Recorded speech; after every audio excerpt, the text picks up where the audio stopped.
video about the Wi-Fi at Concha Blanca, June 2026. You could see where the box is located. We do have a lock so nothing gets vandalized. Whatever the code is, it goes between the silver lines, not on either side. That's just a little hint. You take off the lock. And this is just it in full details. We do have the Starlink modems. And here we have the Starlink information about our account, what we paid, our login numbers, as well as for Telmex. We have Starlink and Telmex in case one goes down. We could use the other service, generally paid always. So in our Eero, we have two bright colored wires. One is Telmex, one is Starlink. Right now we have Telmex, which is a faster Wi-Fi, but if it does have a problem, it could take 3 weeks for them to fix it. So all we do is unplug this quickly, put the blue one in, and then we're running on Starlink. Telmex runs like from 500 to 800 speed, while Starlink runs from 200 to 350. This is a switch box. It goes directly from our Wi-Fi, the Starlink or Telmex, into the switch box here. You could tell the light is on. It's solid white, which means solid white, it's connected. If we ever have to restart it, or maybe the power goes out and comes back on, the white light will blink, which means it's connected. If you come up here and you see a red light, that means that there's an error. We've got the two power switches, they are connected.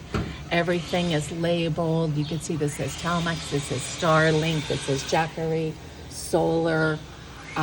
This again is the Starlink modems. There's a Telmex modem.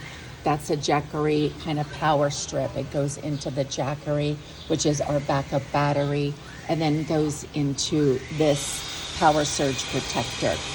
With this, if there is a power outage, this is not connected to our solar, this backup battery will probably last about 5 hours, so you could still have Wi-Fi and such.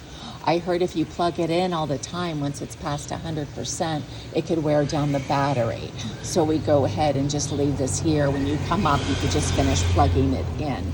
I do try to leave a couple of things like scissors, a pen, a flashlight, in case you need it. Of course, just extra cables here. This is our camera system. And here you could see all the casitas. Say if you're in the poolside casita, you're having trouble, you could unplug. Everybody's got an Eero in their rooms. You can unplug the Eero and plug it back in on top of it, which is located usually on top of the refrigerator. If that doesn't seem to clear it up, you could come up here and go ahead and unplug your poolside casita or your studio. You do like a regular reset where you let it sit for 30 seconds, 60 seconds, then plug it back in. This is called a switch box. The switch box plugs into the Eero, and the Eero also has a second plug, which is the Wi-Fi. And you could see that this is a studio. This is available connection. This gray one doesn't go to anything. This connects the cameras, the golf casita, to the lower switch box. There's another switch box like this down below. This one is available. I put blue tape just to protect it from dust. This is the Eero, this is the Eero. If your casita is not listed there, it's probably in the second switch box, so you have to walk down the stairs here, down into this poolside casita door. It's an everyone code.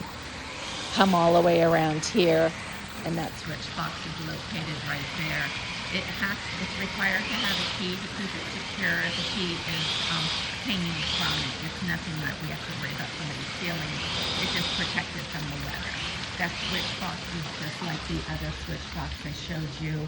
It's black. It's the only thing in there, and it's also labeled so people could come and try to fix their internet connection directly without unplugging the master Eero, which will take all of the internets down throughout.